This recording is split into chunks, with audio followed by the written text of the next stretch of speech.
I never thought desire would find me again. My days had become routines of careful movement, calculated pauses, and the quiet isolation that follows when everyone assumes fragility defines you. Ever since the accident, I lived in a house too large for one heart, attended by people paid to be kind.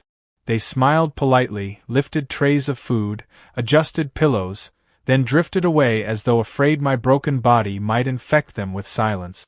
Then there was him. I first noticed his voice before his face. Deep, deliberate, steady, it came through the intercom the morning he arrived. "Miss, your car is ready," he said, the syllables carried with such ease that I felt a strange warmth stir inside me. Rolling my chair toward the doorway, I half expected the usual stiffness of hired help, the awkward blend of sympathy and distance. Instead, when I looked up, I saw eyes that did not pity. They studied, yes, but with curiosity, as if he wanted to know who I was beneath the wheels and the whispers. His name was Adrian. He stood tall, posture almost military, yet his hands betrayed softness. I remember the first time he adjusted the footrest of my chair before guiding me into the car. His touch lingered just long enough to make me wonder whether it was deliberate. My heart, which had grown lazy in its cage, beat with an unfamiliar urgency. The car became our shared space. Within its polished interior, I was no longer simply the woman who lived in the big house on the hill. He drove smoothly, each turn confident, his focus steady on the road. Yet I felt the air crackle between us, a quiet electricity weaving through silence.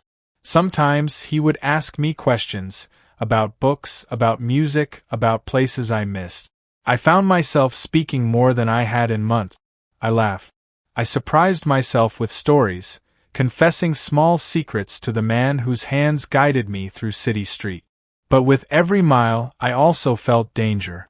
He was not mine, not truly. He was an employee, bound by duty, while I was a passenger bound by longing. The world outside blurred past the tinted glass, and inside, my thoughts grew louder. I imagined things I shouldn't, the brush of his fingers, the weight of his gaze, the possibility of something forbidden.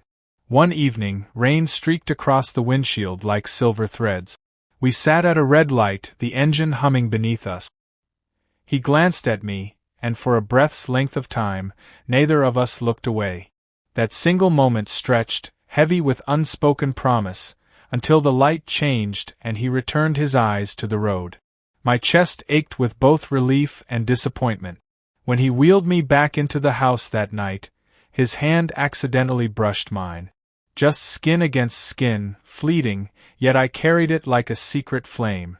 Alone in my room, I closed my eyes and replayed it endlessly. I told myself it was nothing. Still, I couldn't stop wanting it to be everything. Days folded into weeks, and Adrian's presence became as essential to me as air. Morning sunlight always brought the sound of the engine outside, low and steady, like a promise waiting beneath my window.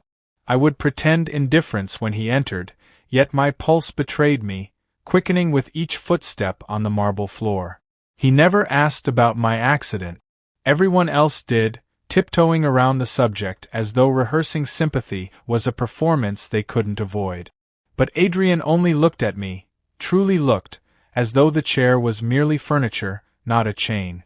That made me feel both naked and alive. Our conversations lengthened.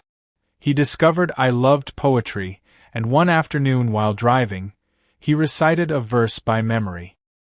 His voice carried the words with such tenderness that my throat tightened. I hid my reaction by gazing out the window, pretending the passing trees absorbed my attention. But my reflection in the glass betrayed me. I saw my own smile blooming, uninvited, unstoppable. At home, I began anticipating our drives more than any destination. I requested errands just to be near him. Trips to shops where I would buy nothing, appointments I hardly needed, even slow loops around the park. He never questioned my excuses. Perhaps he knew. Perhaps he wanted the hours as much as I did. One evening, my aunt visited. She was one of the few relatives who still bothered with polite check-ins, though her presence often suffocated me with judgment disguised as care. While sipping tea, she remarked on Adrian's appearance. "Your new driver is rather striking," she said, her tone sharp with suspicion. "Be careful, dear. Men like that can be distracting." Distracting. The word clung to me long after she left. I realized then that what I felt was not invisible. The possibility both thrilled and terrified me. Later that night, I wheeled myself to the balcony overlooking the driveway. Adrian was polishing the car under a faint glow of lamplight. His sleeves were rolled, revealing forearms strong and fluid with movement. I watched him for longer than I should have, knowing the curtain shielded my gaze. When he paused and looked up suddenly, I drew back with a gasp, my heart hammering. Had he seen me? I didn't know. I only knew that my solitude no longer felt safe. The next day, while helping me into the car, he steadied my arm more firmly than usual. His hand lingered, warm against my skin, his breath close enough for me to feel. My voice faltered when I tried to thank him. He smiled, a small, private curve of lips, and in that moment, I sensed the thin line between professional and personal beginning to blur. That night I couldn't sleep. Every detail of him returned. The depth of his voice, the strength of his hands, the way he had looked at me without flinching. I imagined possibilities forbidden by circumstance, pictures painted by longing. I told myself it was dangerous, but still, I whispered his name into the darkness, letting it echo like a secret prayer. I had lived too long in absence. Now temptation lived with me, breathing beside me, carrying me through streets and perhaps, though I dared not hope too much, desiring me in return. The first crack in my carefully built composure appeared on an ordinary afternoon. We were returning from the library, my lap filled with borrowed books, when the car slowed in traffic. Sunlight streamed through the windshield, spilling across his profile, highlighting the strength of his jaw, the calm curve of his mouth. I realized I was staring, openly, shamelessly, until he turned his head slightly and caught my gaze. I looked away too late. He said nothing, only returned his attention to the road, yet the silence between us changed. It thickened, stretched, filled with awareness neither of us dared voice. My hands trembled against the spines of the books. For the remainder of the drive, I felt as though the car itself conspired against me, trapping us together in that charged quiet. That evening, as he helped me from the vehicle, his hand brushed against my waist in a motion so subtle I almost believed I imagined it. But my body remembered, carried the warmth like a secret brand. Inside, I wheeled myself to my room and pressed my palm against the place his touch had lingered, as though trying to hold onto the fleeting sensation. I tried distracting myself with the novels I had borrowed, but every character's passion mirrored my own restless yearning. Words blurred on the page, turning into fragments of him, his eyes, his voice, his hands. By midnight, I closed the book and admitted the truth. I was no longer merely intrigued by Adrian. I wanted him in ways I had forbidden myself to want anyone since the accident. The following morning, I awoke earlier than usual, anticipation thrumming through me. When he arrived, I caught a faint smile tugging at his lips, as though he too recognized the unspoken shift. He opened the car door with his usual precision, but his eyes lingered on me as I settled into the seat. That glance, fleeting yet deliberate, was enough to set my pulse racing. On the way to town, rain began to fall. The rhythmic patter against the roof cocooned us in a private world. I dared to break the silence. "Do you ever feel," I asked, my voice soft, "that some roads are more dangerous than others, even when they look the same?" His grip on the wheel tightened slightly. He didn't answer immediately. When he finally spoke, his tone was low, careful. "Yes. But sometimes the dangerous roads are the ones worth taking." My breath caught. I turned toward the window, pretending to study the blur of water against glass, but inside, every word reverberated through me. Back at the house, he steadied me again as I transferred from seat to chair. His hand lingered on mine, just long enough to feel deliberate this time. Our eyes met. The air thickened. Neither of us moved. And then, the front door opened. A housemaid stepped out, carrying laundry. Adrian withdrew instantly, his expression neutral once more. The moment evaporated, leaving only an ache beneath my ribs. That night, I lay awake knowing with frightening certainty that what had begun as silent attraction was becoming something neither of us could continue to ignore. I thought I could manage the ache quietly, carrying it like a secret burden, but longing has a way of demanding release. Every stolen glance, every accidental touch, grew heavier, until silence itself felt like betrayal. One evening, a storm trapped us in the car. We had driven into town for supplies, only for the heavens to break open before we returned. Rain lashed against the windows, turning the world outside into a curtain of water. Adrian parked beneath a line of trees, waiting for the worst to pass. Inside, the air thickened, close with the mingling scent of leather seats and his cologne. He leaned back, hands resting on the wheel, eyes steady ahead. I studied the curve of his profile, my chest tight with words I could no longer keep buried. My voice came out softer than I intended. "Do you ever feel caged, Adrian?" His head turned slowly toward me. Shadows danced across his features, but his eyes burned with something unmistakable. "Every day," he answered. The car became unbearably small. My hands clenched in my lap, knuckles pale. I wanted to reach for him, to feel proof that the desire in his voice was not imagined. But fear held me still. Fear of rejection. Fear of discovery. Fear of myself. Then he did what I could not. He reached forward, gently adjusted the blanket across my knees, a gesture so ordinary it should have meant nothing. Yet his fingers brushed against my skin, deliberate this time, and lingered. My breath caught, my heart leapt, and when our eyes met again, the world outside ceased to exist. The storm roared louder, but inside, the silence between us thundered. His hand withdrew at last, but his expression told me enough. He wanted. He restrained. He fought. Just as I did. When the rain softened, he started the engine.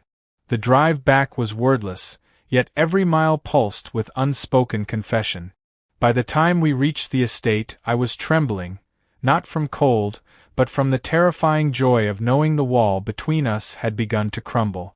That night, I could not pretend anymore. I wheeled myself to the mirror, studied the reflection I had so often avoided. The chair stared back, yes, but so did eyes alive with hunger, with courage I thought I had lost. For the first time in years, I felt beautiful. Not because of the mirror, but because he had looked at me as though I was. The following day confirmed everything. While helping me from the car, his hand steadied my shoulder. It lingered again, firm, protective, almost possessive. This time, I didn't flinch. I met his gaze fully, daring him to see the truth written across my face. He inhaled sharply, as though holding back words too dangerous to release. Then, in the faintest whisper, he said, "You have no idea what you do to me." Before I could respond, he pulled back. His expression shuddered once more, the perfect chauffeur restored. But the confession lingered in the air like perfume, impossible to erase. I returned to my room shaking, both terrified and elated. The line had been crossed, and though we had not yet touched beyond accident, the promise of it filled every corner of my thoughts. I knew then, temptation had already won. I tried to avoid him the next morning. I told myself I needed space, that if I could just create distance, perhaps the words he whispered would fade into something harmless. Yet my resolve crumbled when the familiar sound of the engine hummed through the driveway. My chest tightened with the same mix of dread and desire that had haunted me all night. When he entered, he seemed different. No longer merely composed, he carried a tension, a storm pressed beneath the surface. His eyes found mine and held them, unblinking, as if he had been waiting to see whether I would run or stay. I stayed.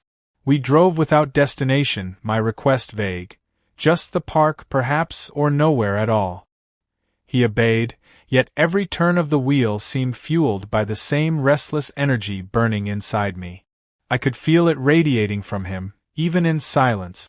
At the park, the air was heavy with the scent of earth after rain. Few people lingered on the paths, giving us privacy I had never noticed before.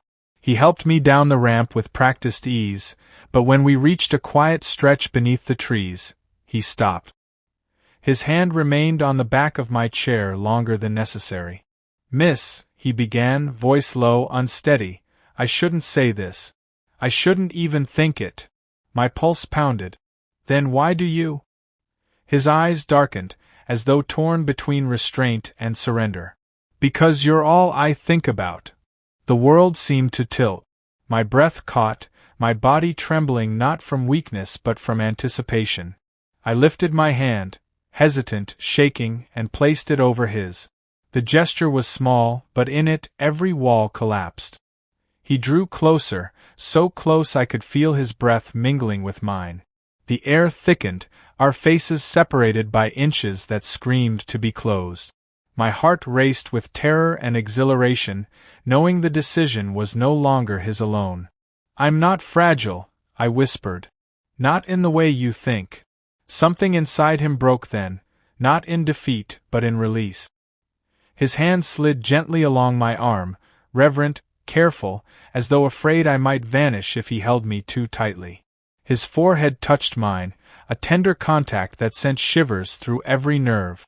For a suspended eternity, we stayed there, caught in the gravity of something we could no longer deny. When he finally pulled back, his voice was ragged. "If anyone knew." "I don't care," I answered, surprising myself with the truth of it. For so long I had lived in shadows, defined by absence, by limitation.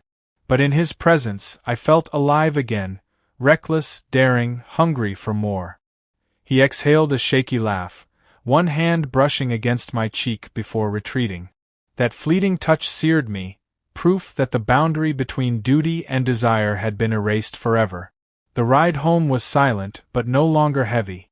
Instead, it throbbed with the promise of what we both knew was coming. That night I lay awake, no longer tormented by doubt. I was consumed instead by anticipation. The cage I had lived in was gone. The door had opened. All that remained was the step beyond. The next evening unfolded like a page I had already read in dreams. The air was heavy with twilight, the house unusually quiet, every shadow holding a secret. I had told Adrian I wished to be taken on a late drive, though I knew the errand was nothing more than an excuse. He agreed without hesitation. The car carried us through streets bathed in gold, until finally he steered toward a secluded overlook I had never visited. The city lights glittered far below, 1,000 tiny flames scattered across darkness. For a moment neither of us spoke. The view stretched endlessly, but all I could feel was the closeness of him, the heat of his presence, the weight of everything unsaid. When he turned toward me, his expression held no pretense. The mask of duty had fallen. "I've tried," he confessed, voice raw, "to keep this professional. To protect you. To protect myself. But every day with you makes it harder." My throat ached. I reached for him, my hand trembling as it found his. He didn't pull away. Instead, he lifted my fingers to his lips, pressing a kiss against my skin so tender it unraveled every defense I had left. The world shrank to that single touch, and then another and another. His forehead leaned against mine, his breath warm, his voice breaking. "Tell me to stop, and I will. But if you don't..."